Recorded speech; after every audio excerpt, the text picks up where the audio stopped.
Hi guys.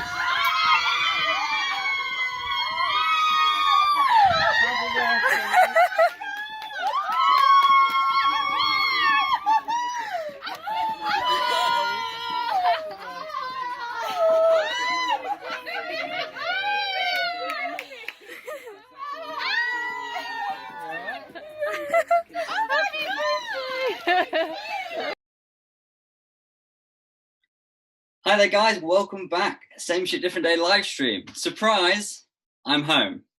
Sorry about that, I had to start with an apology. I did tell you a little fib saying that I was gonna be home later, but obviously I wanted to surprise the family as you just saw. That was me surprising my sister on her birthday. I arrived back on her birthday and I went over to our holiday home down by the beach and went and surprised her there, and all her friends were there as well, so it's quite a nice one. I am going to be bringing you a full video on my journey home and all the surprises that I did when I got home. So don't worry, that is coming at some point. But obviously, as I'm sure you can tell, it's going to be a busy time when I first get home. So I'll be bringing you more videos. But yes, I'm home. Hope that was a surprise for you. Sorry about the little fib I told you. So live streaming now, I'm going to be doing them bi-weekly still. Going to be trying staying on more or less the same schedule that we were on before. Obviously, timing's going to change slightly now that I'm back in the UK. So we'll see how this one goes today. If you're happy with the timings, you can let me know in the chat and in the comments after the video or during, up to you. And we'll see how the feedback goes and if that's going to work overall for us to be doing it at this time every 2 weeks, every Wednesday, as we were doing before.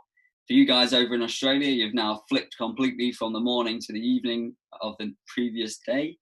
Sorry for the guys out in New Zealand. I think you're just going to be too late to see this now, but hopefully you can watch it on the catch-up. I know Deborah was commenting that before. Sorry, Deborah. And otherwise, you guys in the UK, it's probably a good time, unless now you're back at work. So we'll just see. If we need to move this to the weekend, we can as well. So you guys let me know what you need, and I'll try to accommodate you. Lots of people in the chat. Let's have a look. Michael Nelson straight in there with a question. I'll get back to you on that, Michael. Don't worry. Hip hoop hooray. Hello, Emma. Neil Clark, good morning. So I guess you're over in the States. Bradley Parker, good morning. DVitos. So many people. Lou, Monty's watching. Hi, Monty. Good morning. Lou's my friend. He's just had a baby called Monty's. Congratulations. And it was Lou's birthday. He was also one of the people I surprised when I got home. Excellent. Timing's great. Thanks, Tanya. Hopefully I can stick with this then. Crying right now. Thanks, Christina. Hopefully you like that little intro we did there. Everyone was in tears, and then I think whenever we watch it back, people tend to be crying as well. And today's your husband's 170th day on board. Wow. Well, say hello from me. Hopefully he can watch some of this stuff if he has good internet. I'm sorry that he's still on board. Hopefully he'll get home soon. I know a lot more people are coming back now. There's a big push with the company to get everyone home. So hopefully that's going to happen in no time at all. So shall I start with a question from the chat then? Let's go with the one from Michael Nelson. Hi, have you ever been in a really bad storm at sea? If so, how bad? So yeah, we did discuss this on one of the other live streams, I think a few weeks ago, maybe a month ago or so ago. Obviously, we do hit some quite bad storms. The worst I think I've ever been was in the middle of the Indian Ocean. We were on a world cruise on the Dawn Princess, now P&O Pacific Explorer, and we were crossing the Indian Ocean. We were coming over from Colombo straight up to the Red Sea to head up through the Suez Canal, and we had, I think it was nearly around 8 meter swell there, so that was pretty sizable. So yeah, we did struggle on that one, and we had to reduce speed. We had to do some weather routing, so we couldn't take the most direct route. We had to change the direction of the ship just in order to put the waves and the swell on the best position on the port bow and try ride through it. Luckily, I was only a cadet at that time, so I didn't have much responsibility. But I think that's still probably to this day the worst storm that I've been through. Obviously, we have a lot of bad weather down South America. When we're heading down to Cape Horn, it can get quite serious down there as well. But fortunately for that, we have the option to abort and go back inside into the internal waters of Chile, which is an option we sometimes have to take. So yeah, it's been a few bad ones over the years. Oh, another one from John B. Good question. What's the first thing you want to eat now that you're home? Well, I had baked beans on toast, and yesterday I think I might gross out a few people, especially those of you over in America. But that was lovely. And if not, then fish and chips, of course. I'll be having that in the coming days. Right. Shall we get on with one of the questions from the videos that we had? The first one is from Jean-Francois. He's a very common quizzer on my Q&As now. He's coming in with questions every single week, leaving a great comment and great questions. So I'm going to start off with him this week. Again, talking about a storm, but this is slightly different. When we're in port, do you ever use the thrusters to fight the wind? And if you're prohibited from unplanned use of the thrusters, is this something only the captain can decide, or other bridge officers upon seeing impact of storm using thrusters at a moment's notice? So absolutely, it's our call. I have the charge of the ship when I'm on watch, and so it's my decision to take the thrusters. Of course, if I see a storm coming in, it's always best to take them early, and I always will. You can often see a squall from quite a few miles away, and also if we do have a radar running, if we're expecting some squalls to come through throughout the day, then you'll see it on the radar picture as well. So we'll be looking out for that, and if we see them coming, we'll get the thrusters up. It can take some time. Fortunately, on the Coral Princess and Island Princess, because we have one larger DG, which we keep running in port most of the time, that allows us to have one bow thruster and one stern thruster running, even while it's just alongside. So just that single engine running, which means you can get them up within about 1 minute. So I can just call down to the engine control room, and they'll get me the availability of 2 thrusters, whether it's 1 bow, 1 stern, or 2 bow, 2 stern, however I want to do it. So that's really useful for us. So within a matter of minutes, I can have some thrusters and some power to help me out. For the full set, you're probably looking around, if you're lucky, 5 to 10 minutes. If we've got to start the second diesel generator and get the power on load, and then start the thrusters as well running. If you want propulsion as well, that may take longer. Hi, Charlotte Rose, I see you in the chat there. Yeah, no ship, same ship, but no ship. And so that's going to help us out. On the Coral and the Island, we have 3 bow, 3 stern thrusters, like I said. So they're about 1,700 kilowatts each, so a total of just over 5,000 kilowatts, which equates to about 70-ton force. So that's bow and stern. The same bow and stern, which you don't see very often. Often you see more power on the stern, maybe an additional thruster or something. But on the Island Princess and the Coral Princess, on that class, we have the same amount of power forward and aft, which is very useful.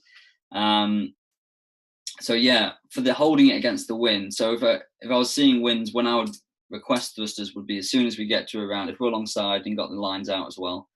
Usually when we get up to around about 30, 35 knots, I'll be making sure I'm requesting extra thrusters. If the forecast isn't too bad and there's no direct squalls coming through that I can see, then I might just keep 1 bow, 1 stern with around 30 knots. As soon as we hit 35, I'm going to be wanting to get more thrusters online. I'd say the lines will hold us, if with a beam wind, up to around about 45 knots of wind. Once you get over that, you're going to start breaking mooring lines quite quickly. And once one starts to go, they can all start to go in sync, essentially. So you need to really make sure you have thrusters available by that point. Obviously, you may not see it sometimes. It happens. And we've also seen it as well, where depending on the bollards and the angle of the mooring lines, the lines have actually slit the bollard. So if you have that in combination with a gust of wind, then you can have some serious problems on your hands, essentially, especially in confined places. So we do try to take early and effective action in order to avoid any issues whilst we're in port. But that's an excellent question, Jean-Francois, so thank you very much for that. If you did want to know what it is when we're not in port, for the terms of holding with a beam wind for the thrusters, you're looking about 27 knots. If we have any winds, sustained winds over 27 knots in port, it's highly unlikely that we will enter that port on that day. So something that we're thinking about every single day. Thank you for that question, though, Jean-Francois. I appreciate it. Lots of comments. Let's get back to you. Over 100 people in the chat, which is excellent. Good morning from Susan. Yeah, you are home, coming from Cleveland, Ohio. How does it feel to be on land? It feels very nice indeed. When I was sat in the airport on the way home, having a beer with, I was actually with the chief engineer, the hotel general manager, and my third officer, Andy. We all left together. So we were sat having a beer. That was a very nice feeling indeed. I got to relax completely. Also, on my way home, I managed to arrange it so that me and my girlfriend Ashley managed to meet up in Amsterdam together and do the last leg home together, which was amazing, and obviously fantastic to see her. I did have to do an overnight in Amsterdam before that flight, but that was absolutely fine. And then we flew back from Amsterdam to Manchester, and a friend of mine picked me up from Manchester. But you'll see all of that in the video, so don't worry, that's going to come out in detail in the coming days, hopefully, once I finish editing it. Alex, who captains the lifeboats? What kind of training do they get? So Alex, we have, obviously we have 150-man lifeboats on the Coral Princess and Island Princess as well. This is a little ship model from the island, but actually it's more accurate of the Coral because it doesn't have the aft end that's had the work done on it. So yeah, the lifeboats we have, they are coxswained, we say, rather than captained. They're coxswained by varying people. So we have usually engineers or deck ABs and deck POs, because the other guys are usually make up of the crew of the lifeboats or on the launching of the lifeboats. They're needed on the davits, so they don't actually go down in the lifeboats themselves. And don't have the officers, the deck officers, because we're there again to launch the lifeboat. So it's my duty on board to launch all the majority of the starboard side lifeboats in an emergency. So you are made up of people that maybe you wouldn't think had a seafaring background, or certainly sort of a nautical background in that way, but they are fully qualified. They do their PSC and RB, which is personal survival craft and rescue boat, or the CPSC, which is again survival craft training, which is a week course, and they go to a special centre in the UK usually and do this course, and then they do a refresher every 5 years as well. So they're going back to refresh their knowledge. And once they join the ship, we give them on-board one-on-one training. That's one of my jobs, second and senior second officer. We give them one-on-one training for the lifeboats and go through the launching procedure for that specific ship, so they're familiar before they start any drills. And obviously we drill it as well. The lifeboats go down pretty much once a month to be drilled with the operating crew, which is an important part. So thanks for that question. Very good question. And also, I'm actually going to be doing a video on lifeboats. I've already filmed it. I just need to sort out the voiceover and edit it. And it'll be with you, hopefully, again in the coming days and weeks. But I have lots of content to come to you guys. Let's see who else is in the chat. Carol, does it feel like the ground is moving under your feet? Sometimes, yes. But I mean, I was saying this before, like, often I don't really feel the effect anymore. It's strange because you'd think being at sea, especially for as long as we have now, and I haven't been on land at all, that it would be a serious effect for how I feel. But actually, since my first time on a ship, I haven't really felt it coming off. And that first time was only a week. It was a week cruise I did as a passenger to see if I could handle it, essentially. And I got back and I could feel the ground moving a little bit. But nowadays, I don't really feel the struggle. But thanks for that question, Carol. Danny Black, I see you there. What kind of ship videos will we be doing whilst on land? So as I said, I've got my coming home video. I've got this lifeboat video, which is part of the work we do. We do inspections. I've also got bridge tour coming up. I've taken all the footage that hopefully I need to put that together. I can start running through the equipment with you. Like I said, I'm going to be doing it in breakdowns, maybe week by week. It's not to drag on too much on each video, make it into smaller videos. I've actually got the one you've all been waiting for, which is the engine room tour. I filmed that. I got permission from the chief, went down and took some footage for you. So again, I'm going to have to do that with a voiceover as well to run you through the equipment. So that's something I'm working on. On top of that, I've gone around all the most of the operations we've been doing in port, such as bunkering operations, general deck maintenance, that kind of thing. And I'll be bringing that to you either in 1 or 2 videos over the coming weeks. Then on top of all that stuff from the ship, I'm going to be bringing you a lot of stuff regarding what to look for before you go to sea for the first time, how you apply for a cadetship, my career so far from cadet all the way to, well, I'd say captain, but senior second officer for now.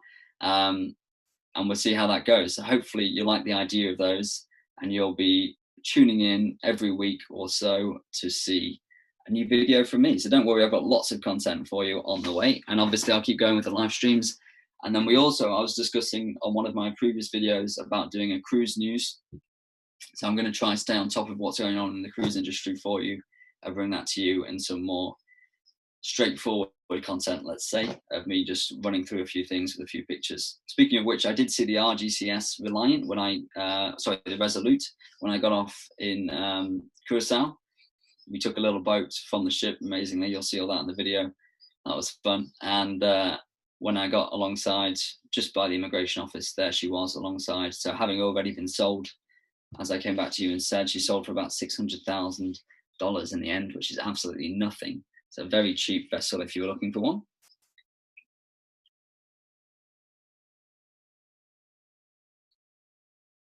Yeah. So guys, looking through the chat, some great questions and comments. Sorry if I do miss one or two, then obviously just put the question back in and I'll try grab it when I can. Because obviously there's lots of comments coming through whilst I'm talking to you. So see Ben Wilson and Charlotte are having a chat in the chat as well. James, you're asking when I go back on that board, will it be the coal? I don't know. It's quite likely because they might want to send people back to basically the same ship again. But I have no idea. Again, I'm hoping to get back on with my girlfriend. So whether that's with her working or coming on as my travel partner, we will see. But hopefully that will be a successful endeavor of mine to get back on with her so we can get there. Whatever ship that may be, I really don't mind that much, to be honest.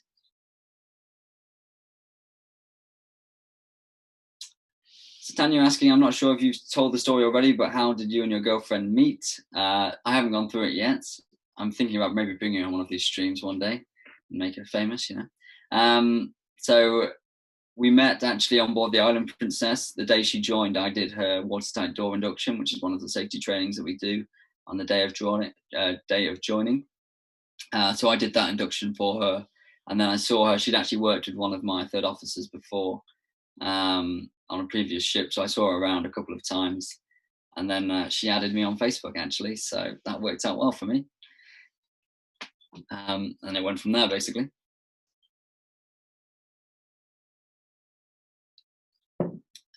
Edward, have you heard from Riley Trench? He has disappeared. Yes, Edward, I just saw he put up a video yesterday, day before maybe.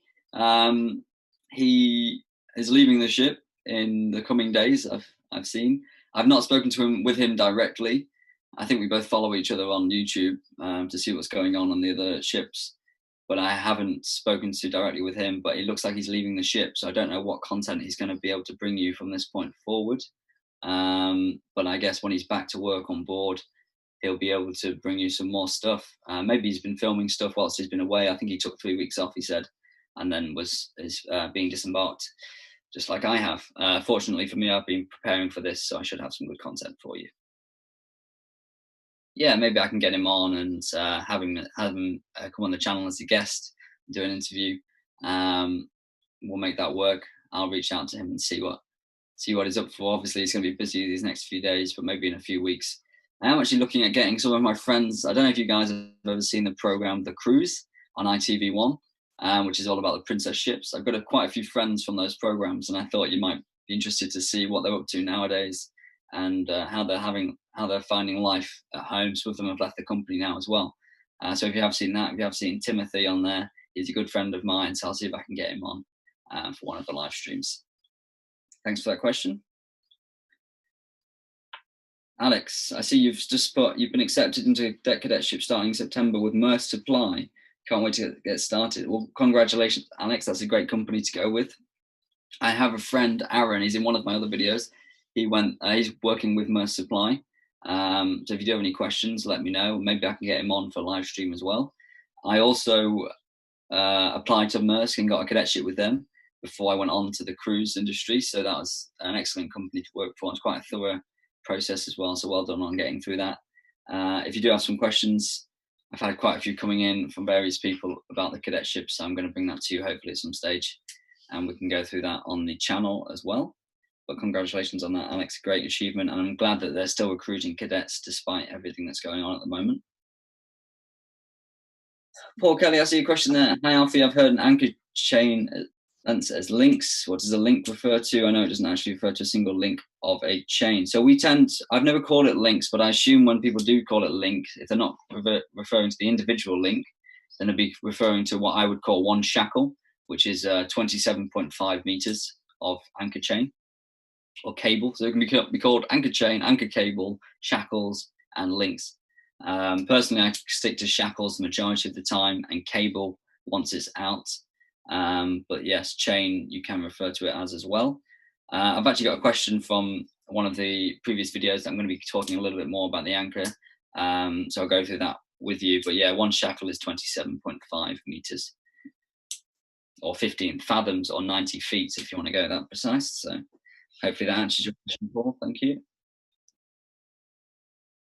Wendy, really enjoy your chats. Thanks, Wendy. How long will it take all the crews to get back on ships? That's an excellent question. I don't think anyone has the answer to that at the moment. There are more and more what they call green lanes opening up, which means you can get flights for seafarers through countries in order to get back to a ship, where perhaps visas would not be available otherwise for normal travelers. Seafarers have these green lanes opening up through Malaysia and Hong Kong and places like that. So that's going to help a lot with the current repatriation process and with getting relievers on.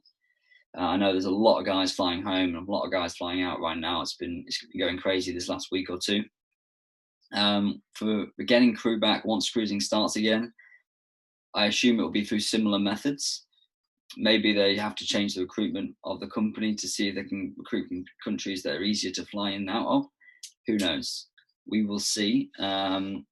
But for the most part, it will be similar methods to that, using the green lanes to get people back to work. Like, for example, in the UK, there's a 14-day quarantine you should be doing when you enter the UK. Fortunately for me and my girlfriend, as seafarers, we're exempt from that 14-day quarantine. So that's something that helps as well. So any ship in the UK, people can fly in and go to their ships without having to do a 14-day quarantine, was extremely useful for that. So hopefully that's something that we can continue to see in order to get crew back to a ship. Shana, Danny's drinking again, probably. Good point. Maybe with the live streams, he's drinking less now. I know he's been getting. Jerry, do you think that it will take a while before the cruise industry recovers from COVID-19 virus? Yes, Jerry, I do. However, everything you look at online for those regular cruises, those loyal cruisers, they're still going to be coming back. They're looking to book as soon as possible. A lot of them now have accumulated a lot of free cruises. And by free, I mean they get their cruise credit back. And in some cases, I know Princess at First, we're giving a double cruise credit. So you get an extra free cruise if you keep your original cruise credit. So I think it's going to go quite crazy once it starts back, all the loyal customers at least. For the rest, we'll see. I think it will take time, but maybe as advertisements change, cruise companies start to show what processes they're putting in place, which is, I think it's very important that they start to do that now. Once they start showing that, then they should start enticing either new customers and old customers back to the industry. Again, we will see when cruises actually start again, when the US opens up more. There's a lot of scares of a second wave at the moment, which isn't helping. So we'll see how that goes over the coming weeks and months, I guess. But thanks for that question, Jerry. Now let's see what else. Rhonda, see you. So Rhonda, I've got a question from Rhonda Daniel. She's question number 2 from one of my videos. So she's from Calgary, Canada. Hello, Rhonda. Maybe you're watching. Thank you for taking the time to do this and learning so much. You're very welcome. You mentioned another video about a large number of ships in Manila Bay. I'm wondering why there are so many choosing to stay there. Are you able to share the reason why the Coral Princess is located in Curacao rather than somewhere else? So for Manila Bay, essentially what happened was they were sending the ships there to get people home because they're from the Philippines. There's a lot of crew that come from the Philippines. And part of the requirement of that was for the ships to do a 14-day quarantine once they arrived. So then there was the worry of if the ships left and then came back again, other than just to do discharges, which they were permitted to do outside 12 nautical miles. There was the worry that if they went to another nation, another country, and then came back again, they'd have to redo this 14-day quarantine, delay the entire repatriation process quite significantly. Unfortunately, using Manila as a base has been very tricky because of the visa requirements. The C9 visa, getting people the C9 visas in order to go and repatriate, to relieve people out there has been extremely difficult for the company. And so I think the decision now has been made to utilize other nations as these green lanes have started to open up in Malaysia and Hong Kong. More and more ships will be leaving Philippines, leaving Manila Bay and going elsewhere, because essentially they've had a lot of time wasted by the requirements that's constantly changing, constantly being thrown at them by Manila, and therefore they've essentially chosen to go somewhere else to do this process now. But that's why they were there, essentially to repatriate people and crew members. For us being in Curacao, so the original plan was for us to go to Manila, and then that changed. We swapped with the Emerald Princess. It didn't make sense to have every ship go to Manila, especially if we didn't need the capacity. So we stayed in Curacao. We have some Mexican crew members and other nationalities on board that can be repatriated from there. The relievers, there's a direct flight link from Amsterdam to Curacao because it's one of the ABC islands, like you said, and so we can fly directly to Amsterdam, which is extremely helpful. Like, that's how I got home and how my reliever came to the ship. So that's been extremely useful for the company, and so that's why we're located there. There is talk of the Coral Princess going to Barbados and that becoming the pause location within the coming weeks, maybe, but a lot of the process there is getting more difficult. Curacao seems to be an extremely good place to be, and we were very happy there. We could bunker our fuel, we could take supplies. The local harbour master was extremely compliant and was very helpful for us in that regard. However, what's happening now is that more and more cruise ships are coming there. Disney have just sent 2 ships. Seabourn have a ship there. We have 2 Princess vessels there. So the more ships that come, there's only 2 mega piers, they're called, so the 2 cruise ship berths. And so the issue is now that we're starting to fill the berths, and there's less and less time for us to come alongside, which is why I had to disembark via boat, and why a lot of people are having to disembark via boat to get back alongside, to get us back home, basically. So it's an interesting process, and we'll see how that goes. But yeah, if we can stay in Curacao, I think we definitely will. I know the captain's pushing for it at the moment. Jean Jackson, hi Alfie. What are your favourite things to do and places to go? Is all your family in Great Britain? Jean, good question. They're not in Great Britain at all. We're quite international, my family. A lot of us lived, well, my siblings lived in Australia for a while. My brother still lives there with his wife, who is Australian, but they met in London, then lived together in Hong Kong, and now I've finally moved to Australia and have 2 baby girls, my nieces. So they're out there, and they're going to be out there to stay, I think, for now. So I do go to visit them from time to time. My sister is in Canada at the moment, in Vancouver. She moved out there, having never been before, but that's the kind of thing she does. She tries to live in a different nation, a different country every year. So that's interesting. So she's out there at the moment. I love Vancouver, so I'll be out to visit her as soon as I can. I'm here. My other sister is here. I'm one of 5, by the way. I'm the youngest of 5. My other sister is living in the UK at the moment. She was living in London, but after COVID-19 started, she's moved back home in order to work from home, which makes sense, really.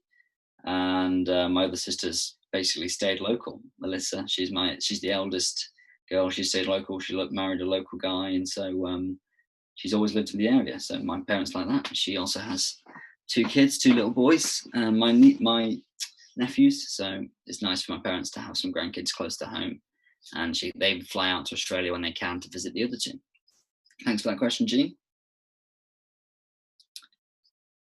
Eric, I see there. Any updates on the construction of Enchanted and Discovery that you can share? And hello from Kuwait. Wow. Hi, Eric. So for what's first? Enchanted's first. So they've been doing sea trials. I know that's been going on. They've got a crew out there. I'm not sure how many, but they're working very quickly on construction now that the yard has opened up. So hopefully they're going to be finished soon. I haven't heard of a release date for them. I know they're already slightly behind. Until they're done and out, I can't imagine the company spending the money to continue too heavily on the Discovery. We will see. Again, I've not heard any direct updates on that. I'm sure the basic construction work, especially stuff that's already been paid for, will be continuing. And then we will see, I guess. Obviously, at the moment, Carnival are moving away from the older ships. They're scrapping and selling off a lot of ships. I've just heard that P&O UK are getting rid of the Oceana, which is quite a prestigious ship in their fleet. It's quite well liked, so that's an interesting move done by them. But again, she is old. She's been with the fleet, I think, 18 years. In 2002, she moved over. I think she was a Princess vessel as well.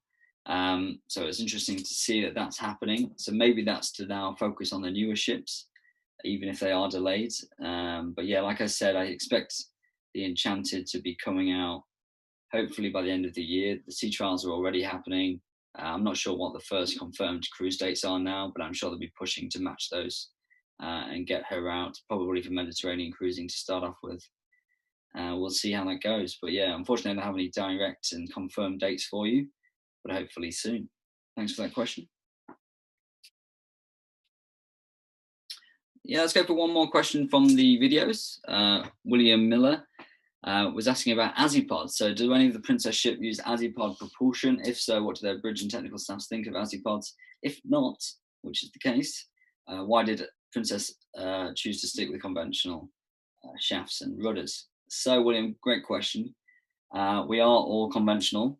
So we all, all have, just thinking that for a minute, all have twin screw and twin rudder. The older P&O ships you have some single rudder with twin screw. The reason really is money. Azipods are extremely expensive to purchase, install, and maintain. So that's always point one, to put it bluntly. However, we are moving towards pods. There's a lot of ships, especially in Holland, America, and across the Carnival Corporation that now have Azipods, and we will be moving to those with the LNG ships that we should be bringing out in the coming years. So once Discovery and Enchanted are done, they will be the last of the Royal class. And so the next class to come is the NG1, NG2 liquid natural gas ships, which will also have Azipods. However, that does implement some issues in terms of the experience of our captains, because none of them have really sailed with Azipods before, certainly in terms of a cruise ship, well, very few of them have. So that's a lot of training we'll be doing in our training centre over in Almere. Lots of pod courses going on. And I think they'll also bring on an extra captain that does have experience in the pods, just to help train the current Princess captains in the best way to handle them, and obviously the officers as well. Pod course is something I'm looking forward to do if I do get round to it. Hopefully they'll start sending us on once they've gone through all the senior management and they've all done the pod courses. So that will be interesting. So for me, all my experience is unconventional as well. I do like the sound of Azipods. They seem to be extremely useful, extremely maneuverable, and safe in a lot of ways, because you can stop, turn, and apply power in a lot of ways which you can't with conventional. That's why we have the bow and stern thrusters on Princess ships, because we don't have the pods available to do the maneuvering. So that would completely change the way we look at going into port and the wind speeds. And again, the same for being alongside in port. So that will be interesting. And it'll be interesting for me to learn about that and see how that's going to work, essentially. But that's a great question, William Millie. If you're watching, thank you very much.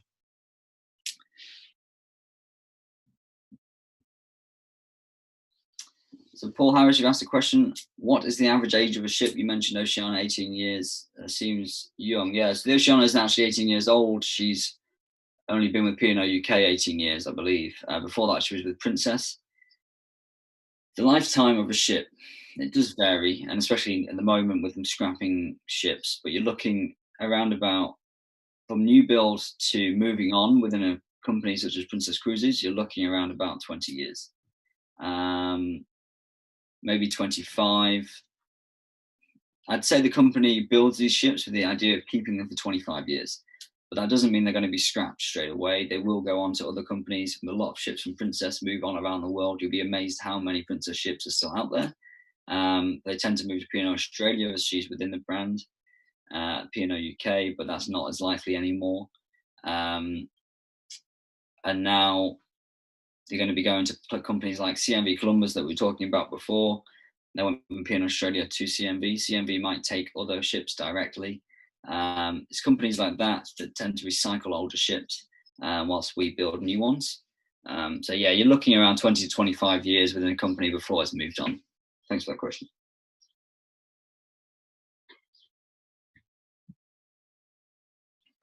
Graham, I see your question there. Good to see you arrive back in the UK safely. Thank you very much.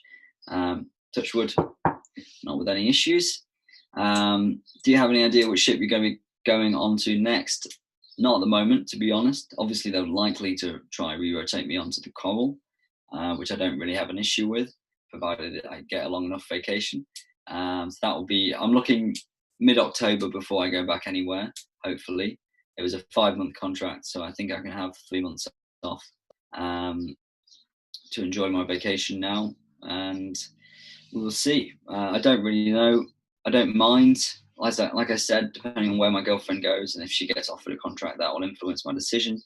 And I'd like to work with any of the teams really that I've worked with over the last couple of years. Island Princess, Coral Princess, they've been great ships.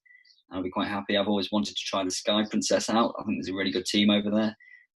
So I'll be interested to go over there at some stage if I can, and hopefully bring you some content from a different ship, which I think will be interesting for you guys as well. But let's see.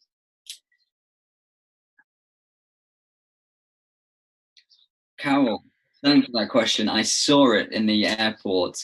I didn't try it, I'm afraid. I'm not sure what percentage it is. I did take a picture for you, so I'm going to put that into the video. Because I remember you saying about it. I went over and asked the woman. I said, "Do you sell it here?" She was trying to make me a good offer on it, but I didn't buy any. And there was a bar there, but I just stuck with the Heineken. But maybe one day I'll go back and try it, or I'll find it in a bar around here and I'll give it a go. I'm sure it's good stuff. They had it in all different colours and flavours, I believe. Anyway, I've got the picture. I'll put it in the stream.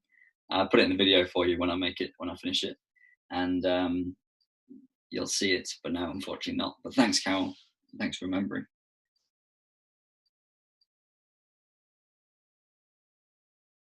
Yeah, I can't see many questions coming up in the chat, so don't forget to ask if you do have something you want to ask me, or if you've asked something already that I haven't replied to. Let's go with number 4 then. Let's get back onto the anchors as we were discussing before. From HGV Driver, Network UK, it's quite a mouthful. He asked the first question on the last live stream, if you remember. He was asking about the anchors. He was saying, with a great number of cruise ships anchoring around the globe, I wondered, generally speaking, how much chain a cruise ship would have per anchor. What sort of depth is the maximum and minimum that a cruise ship would anchor in? And finally, I've only ever seen one anchor used at once. What determines if you use port or starboard anchor? Thank you in advance. I believe TIA stands for, and you're welcome, HGV Driver. So every ship at the moment around the fleet essentially has their 2 anchors, port and starboard, and their spare anchor. Some used to have a stern anchor as well, but I've never seen that used, and so they cut it off after a while. I think there's an incident on a Holland America ship where a passenger managed to get on the aft mooring deck and whilst at sea and let go the stern anchor, which I'm sure was very interesting. So they cut them off. Each anchor on the Coral Princess has 13 shackles. As I said before, a shackle is 12.5 meters. Oh, thank you, Charlotte Rose. Very generous for that super chat. If you have any questions, do let me know and I'll make sure I answer it for you. Thanks a lot. I appreciate that. So a port and starboard anchors have 13 shackles. A lot of ships you'll go on may have 14 shackles on their starboard anchor. There is a tradition for that. I can't remember what it is right now off the top of my head. I keep asking almost every contract. I'll speak to the bosun. But yeah, 13 shackles on the Coral. So that's 27.5 meters per shackle, which some quick maths, if I can get my calculator up for you, we'll get up how much that is. So you're looking about 360 meters just in shackle. Then you have the length of the shank of the anchor and the additional bit of chain that you have attached to the anchor as well. So quite long, but I've never seen it done, and I would never expect to see all 13 paid out. Usually the maximum depth we would drop anchor in would probably be around 60 meters, and even that would be pushing it. So you're looking just over 2.5 cables, 2.5 shackles, which would allow you, plus the weight of the anchor, you know you can recover that with a windlass. Any more than that, and you start to get to the limits of the windlass and how much weight you can recover. And so you start to test that. And the last thing you want to do is have to leave an anchor somewhere because you paid out too much or went into deeper water. In terms of the minimum depth, basically just over your draft. There's no minimum requirement really, other than company requirements and calculations that we do for underkeel clearance. So long as the ship will still float, you can have as little as 10 centimeters under the keel, because you're not touching the bottom, which is the important part. And if you wish to use an anchor to try and hold that position, then you can. It might be the best way, but you would just therefore pay out less cable. General guidelines in the industry, maybe not the cruise industry, but in the merchant navy, they say 4 times the depth of water is the amount of cable you should pay out. For us, though, you usually use a lot more than that, because of the extra windage that we have, and extra strength. You need to find an equilibrium, and if you watch the anchoring video that I made about Gatun Lake, I just talk about finding a balance between the weight of the anchor and the chain and the forces that are acting on the vessel, on the ship. And so by us paying out more cable, more chain, then that allows us to have a stronger wind force without dragging or dredging our anchor. Dredging is intentional. So that is the reason why we tend to pay out more. We tend to go probably up to 6 times the depth of water whenever we anchor somewhere. Depending on, again, on the holding ground as well. If you're just looking at sand, then you don't have very good holding ground at all. I know out in Manila, the best thing to do is put out a lot more cable because the holding ground is poor and the weather is variable. So if you're expecting strong winds, you want more cable out. So they're putting out something like 8 shackles, which is a lot of chain. But I do go into a bit more detail about that in that video. And if you look in the comments as well, someone was asking a question and I went through the weight of each shackle and the weight of the anchor. Our anchor on the Coral Princess is 11.7 tons. So quite a heavy thing. They're C14 anchors, which essentially means that their flukes will move. They'll drop back off the crown. But you can see that in that video. But fantastic question from HGV driver yet again. Hopefully you're watching either now or you can catch up when you're not driving. So thanks for that. Charlotte, you need merch. I think I do. I'm going to look at it. I don't know. Do you not like the jumper? I'm going to be looking into that. I was waiting for 20,000 subscribers. That seems to be the magical number to start getting into merchandise. But I might order a couple of bits for myself and then start getting it out there if it's popular. Maybe some mugs so I can have my cup of tea during the stream with the same ship, different day symbol on. And maybe some t-shirts as well. Hopefully that will be the cruise item to have on future cruises, especially Princess cruises. But we'll see. What do you guys think about me wearing civvies? Are you bothered? Would you rather me be back in uniform? Let me know in the comments and the chat as well for future streams. I think this has gone on nearly 45 minutes. I'm going to have to start closing it up. So there's Toilet Productions there. Great name. Have you ever run aground? I have not, and hopefully that won't be happening anytime soon. It's happened obviously before in the industry, but hopefully that won't happen to me. There's a lot of telltale signs before you run aground, so hopefully I'll pick it up. And if you do the passage planning well enough, and if the charts are accurate enough, then it should never really be an issue. But thanks for that question.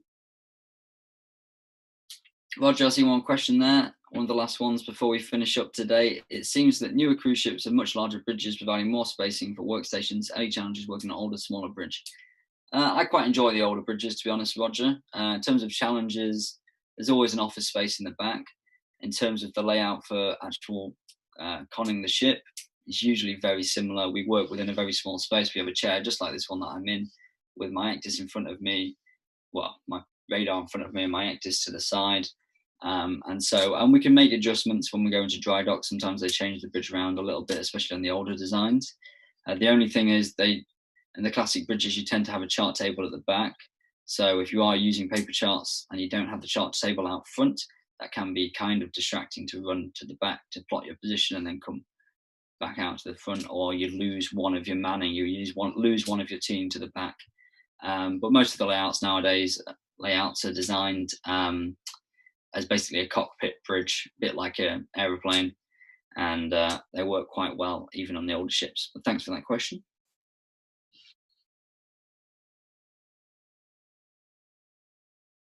Danny Black asking to meet the girlfriends. I think I'll bring her in on the next one. She can't hide forever. She's hiding away watching the stream right now, so I'll bring her back out here. and Jeffrey. Hello, Alfie. Glad you're home in time for the pubs reopening. Absolutely, me too. I haven't been yet. I'm going to wait. And even though I got the exemption from the quarantine, I'm going to try and wait at least a week or so before I go around too much. Will cruise ships have less passengers for the foreseeable future to lessen the spread of the virus when sailing starts again? There's a lot of discussion on this, and I think at first they will.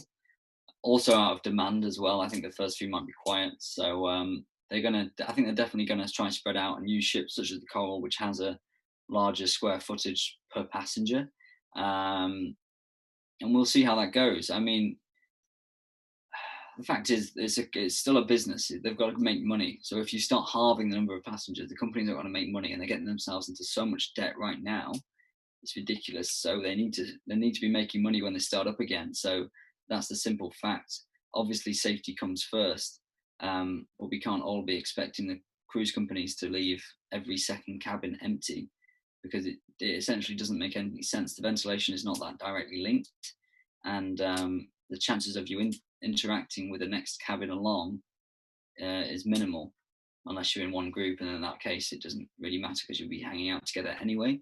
The important thing is the public spaces, where we limit the amount of people that can attend events and things like that. Another super chat. Thank you very much, Sabine. Excellent, thank you. And euros as well. Where are you from, Sabine? Let me know in the chat. Let's go back to a couple more before we finish up. What can I find?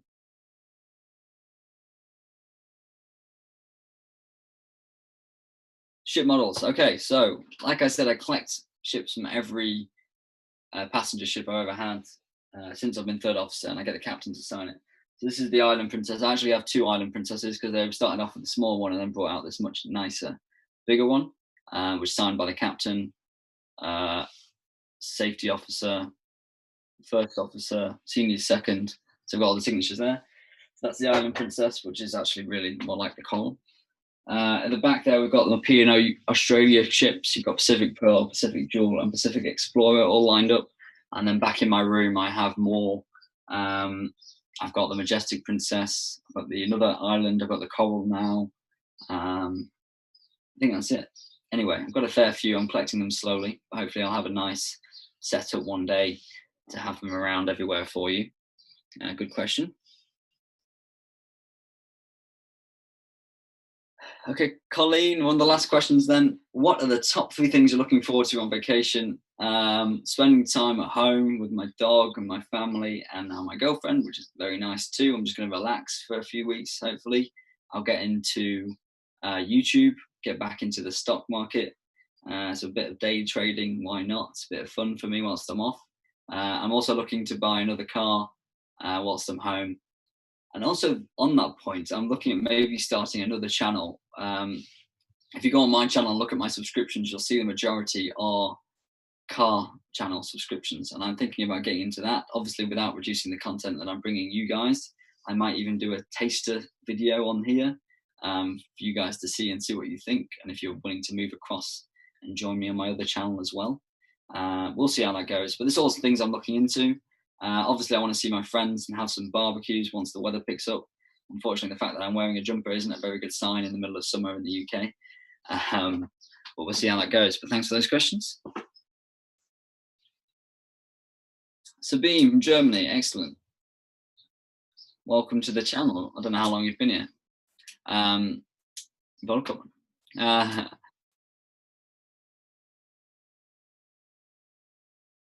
Yeah, Mac, I could definitely do a section on the ships in the live stream at some stage if you'd like me to run through them. They're somewhat accurate. No, not the best. Yeah. Just freaking love Alfie. He has that charisma. Thanks, Shyla. Appreciate it. Thanks for tuning in every week and for your super chats as well. They're fantastic. I do appreciate them. You're very generous. I always see you on Danny Black's channel as well, and gone on Benon's. So you keep yourself busy on YouTube, I have to say. But I appreciate you being here with us every single time. So thanks for that. Captain Neil, I think you were saying about the merchandise that you'd like to get some or send some out. I'm not sure.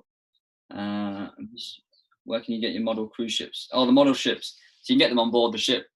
Most of the shops sell them on the Princess ships. I'm not sure about the rest. Being Australia, obviously, as well, as I've got them behind me. So yeah, they are the way to go. But if you are interested in merchandise as well, Captain Neil, I can get you something out there as well, I'm sure. All right. So I think that's about a good time to finish up. I hope you enjoyed this first stream from home. The internet's probably a little bit more reliable, which I think works well for us. If you're happy in the civvies, I'll keep going like that. For now, if you don't feel my content has been lost at any point because I'm not wearing uniform, I've got a much comfier chair at home as well, which is nice. I think that's it. So thanks for tuning in. Fantastic to see you. You saw that little glimpse at the start about my surprise video. Hopefully you enjoyed that. And I'll be bringing you the full video in the coming days. I just need to get on and finish editing. Obviously, it's been a busy time. And I'll see you in the next live stream in 2 weeks. Get some questions in the comments for me. I need something to line up for the next one. We had about 4 this time. And if I can have more, that's great. It just means I've got more material and more things I can look into, more technical details I can bring you on the next live stream. So please do comment below with any questions you have. Thanks once again for tuning in, and I'll see you on the next one.